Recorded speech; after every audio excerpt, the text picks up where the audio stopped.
Hello hi నమస్తే. ఇప్పుడు మనం యాదాద్రి భువనగిరి జిల్లా కలెక్టరేట్ కార్యాలయంలో ఉన్నాము. అయితే మనకు ఈ నెల 12న పాఠశాలలు ప్రారంభమైన విషయం తెలిసిందే. అయితే జిల్లాలో మనకు ప్రభుత్వ పాఠశాలలు ఎన్ని ఉన్నాయి, ఈ ప్రభుత్వ పాఠశాలలో విద్యార్థులు ఎంతమంది విద్యార్థులకు విద్యాబోధనలు అందిస్తున్నారు, అలాగే ప్రైవేటు పాఠశాలలు వద్దు ప్రభుత్వ పాఠశాలలు ముద్దు అంటూ కూడా ప్రభుత్వం ప్రతిష్టాత్మకంగా చేపట్టిన బడిబాట కార్యక్రమం గత సంవత్సరం కూడా మంచి సత్ఫలితాలు ఇచ్చినాయని అనుకోవచ్చు.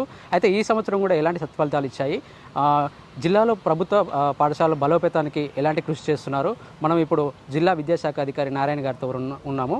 సార్ మరిన్ని విషయాలు అడిగి తెలుసుకునే ప్రయత్నం చేద్దాము. సార్ చెప్పండి సార్. యాదాద్రి భువనగిరి జిల్లా విద్యాశాఖ దగ్గర పనిచేస్తాను. సత్యనారాయణ నా పేరు.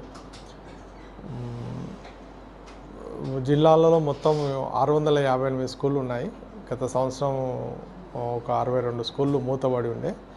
ఈ సంవత్సరం మొన్న జరిగిన 10వ తరగతి పరీక్షల్లో మాకు మంచి రిజల్ట్ రావడం వల్ల ప్రైవేటు పాఠశాలలో ధీటుగా మా పిల్లలు 500 మార్కుల పైన తెచ్చుకున్న పిల్లలు కూడా ఉన్నారు. కాబట్టి పేరెంట్స్లో ఒక నమ్మకం, మా పైన నమ్మకం కుదిరింది. దాంతో ఇప్పుడు భారీగా స్ట్రెంత్ మాకు వస్తుంది. గత సంవత్సరం ఆగస్టు 31కి 4040 మంది విద్యార్థులు చేరితే ఇప్పటికి జూన్ 25కే నాకు 5062 మంది చేరడం జరిగింది. దాదాపు 34% పెరిగింది నాకు స్ట్రెంత్ మా జిల్లాలో. దానికి ముఖ్య కారణం టీచర్ల కృషి అండి. ప్రత్యేకమైన స్పెషల్ క్లాసులు చెప్పి మంచిగా ప్రతి విద్యార్థి మీద ఫోకస్ చేయి నాణ్యమైన విద్య ఇవ్వమని నేను కోరడం జరుగుతుంది. నేను జిల్లా బాధ్యతలు తీసుకున్న దగ్గర నుండి అదేవిధంగా మా టీచర్లు అందరూ సహకరిస్తున్నారు. చాలా చక్కగా అనుభవం కలిగిన టీచర్లు ప్లస్ క్వాలిఫైడ్ టీచర్లు వాళ్ళందరూ చక్కగా పనిచేయడం వల్ల నాకు ఈ మార్పు అనేది జరుగుతుంది. చాలా సంతోషం. దానికి మీ ద్వారా అందరికీ పేరున ప్రతి టీచర్కి అందరికీ నమస్కారాలు చెప్తున్నా. ఇప్పుడు ఈ గతంలో మీరు ఈ మధ్య కూడా వేరే ప్రెస్లో చూస్తున్నారు. మా టీచర్లలో కూడా వాళ్ళ పిల్లల్ని కూడా తీసుకొచ్చి మళ్ళీ గవర్నమెంట్ స్కూల్లో చేర్పిస్తున్నారు. ప్రైవేట్ల నుండి స్కూల్లో ఆల్రెడీ పంపిస్తున్న విద్యార్థులను కూడా వాళ్ళు తీసుకొచ్చి ప్రభుత్వ పాఠశాలలో చేర్పిస్తున్నారు. ఇది చాలా శుభ పరిమాణం అని చెప్పొచ్చు. అందరికీ ఇవ్వడం జరిగింది. బుక్స్ కూడా ఈసారి చాలా ముందు వెళ్ళిన అడ్వాన్స్ మెయిల్లోనే మాకు వచ్చినాయి. కాబట్టి జూన్ రీఓపెన్ నాటికే బుక్స్ స్కూల్ పాయింట్కి కూడా చేరిపోయింది. అందరికీ విద్యార్థులకు అందజేయడం జరిగింది. ప్లస్ అదేవిధంగా యూనిఫామ్ కూడా 95% ఇవ్వడం జరిగింది. కొత్త పిల్లలు చేరేవారు కొన్ని స్కూళ్ళల్లో 2 ఉన్న స్ట్రెంత్ లాస్ట్ ఇయర్ అది 37కు 40కి కూడా చేరిన సంఖ్య కూడా ఉంది. అంటే మా పైన ప్రభుత్వ పాఠశాల పైన మా తల్లిదండ్రులకు నమ్మకం కలగడమే దీనికి ప్రధాన నిదర్శనం. ఈసారి లాస్ట్ ఇయర్ వరకు గత 3-4 సంవత్సరాలుగా మూతపడ్డ స్కూల్ కూడా రీఓపెన్ అయ్యాయండి. దాదాపు 68 పాఠశాలలు మూతపడి ఉంటే లాస్ట్ ఇయర్ వరకు ఈ సంవత్సరం ఒక 7 పాఠశాలలను మళ్ళీ తెరుచుకున్నారండి. అంటే మా ప్రభుత్వ పాఠశాల పైన నమ్మకం కుదరడం పేరెంట్స్కి. నేను పేరెంట్స్కి కూడా అందరికీ నేను మీ ద్వారా ఒకటే సందేశం అంటే, అనవసరంగా వేరే పులిని చూసి నక్క వాతలు పెట్టుకున్నట్టు కాకుండా ప్రైవేటుకు పోయి మీరు ఇబ్బంది పడి మీ అప్పుల పాలు కావద్దండి. మా దగ్గర నాణ్యమైన విద్య అందిస్తున్నారు మా టీచర్లు. కాబట్టి మమ్మల్ని నమ్మి మా దగ్గరికి రండి. పిల్లల భవిష్యత్తు కోసం ఉజ్వల భవిష్యత్తు బాగుండాలంటే అంటే నా ఉద్దేశం ఏంటంటే పిల్లలు ఆడుతూ పాడుతూ చదువుకోవాలండి. ప్రెషర్ అనేది ఉండకూడదు. ప్రెషర్తో చదువుకునేది ఎప్పుడు కానీ బట్టి పట్టే విధానం ఎప్పుడు కానీ అది ఉపయోగంలోకి రాదు. అది క్యాజువల్గా నేర్చుకున్నదే వాడి ఫ్యూచర్ బాగుంటుంది.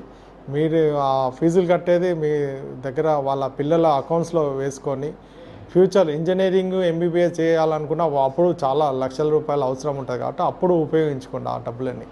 కాబట్టి నేను ప్రభుత్వ పాఠశాల పైన నమ్మకం వచ్చి మా పాఠశాలను స్ట్రెంథెన్ చేయాలని నేను మరీ కోరుకుంటున్నాను. ఇప్పుడు బడిపాట కార్యక్రమం చేపట్టారు. బడిపాట కార్యక్రమంలో జిల్లాలో ఎలాంటి సత్ఫలితాలు వచ్చాయి? చాలా మంచి ఫలితాలు వచ్చినాయండి. మంచి ఫలితాలు.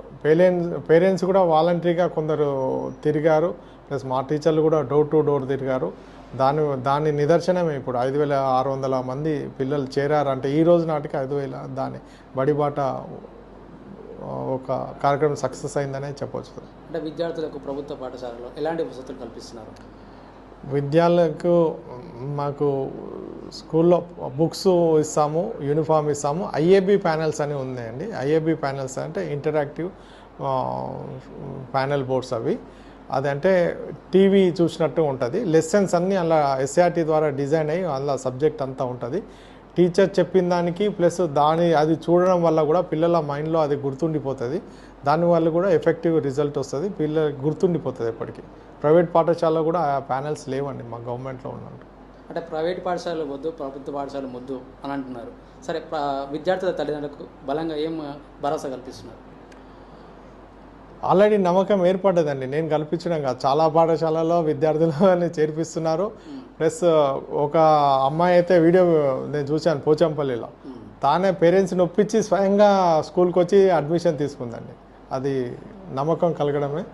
వేరే పేరెంట్స్ కూడా, సాఫ్ట్వేర్ ఎంప్లాయీస్, గవర్నమెంట్ టీచర్స్ కూడా స్వయంగా వచ్చి గవర్నమెంట్ స్కూళ్ళల్లో అడ్మిషన్ తీసుకుంటారు. అదే నమ్మకం ఏర్పడ్డదని నేను అనుకుంటున్నాను. అంటే ఓవరాల్గా జిల్లాలో ప్రభుత్వ పాఠశాలలో ఎంతమంది విద్యా బోధన అందిస్తున్నారు మీరు? జిల్లాలో 658 స్కూళ్ళు ఉన్నాయండి. ఇప్పుడు దాంట్లో 40,000 మంది విద్యార్థులు చదువుతున్నారు. 11 కేజీబీవీలు ఉన్నాయి, ప్లస్ 7 మోడల్ స్కూల్స్ ఉన్నాయి. ఇంకా ఓవరాల్గా దాదాపు అందులో కూడా 2,000-3,000 దాకా ఓవరాల్గా ఉంటారండి. ఓకే, చివరిగా విద్యార్థుల తల్లిదండ్రులకు ఏం చెప్పదలుచుకున్నారు ఒక డిఈఓగా మీరు? మా పాఠశాలను నమ్మండి, టీచర్లను నమ్మండి. మీరు కూడా రెగ్యులర్ వీలైనప్పుడు ప్రతి నెల 3వ శనివారం పేరెంట్స్ టీచర్స్ మీటింగ్ ఉంటుంది. మామూలు రోజుల వీలు కాకుండా ఆ రోజు ఖచ్చితంగా స్కూల్కి వెళ్ళండి.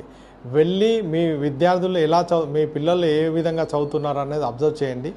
టీచర్లేదే కాదు, మీ వంతు కూడా బాధ్యత అవసరము. ఇంటికి వచ్చిన తర్వాత వాళ్ళకి సెల్ ఫోన్లు ఇవ్వడము, టీవీలు చూడనీయకండి.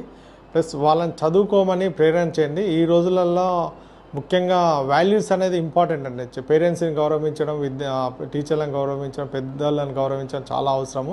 నేను మా టీచర్లందరికీ నేను గత ట్రైనింగ్స్లో నుండి 1.5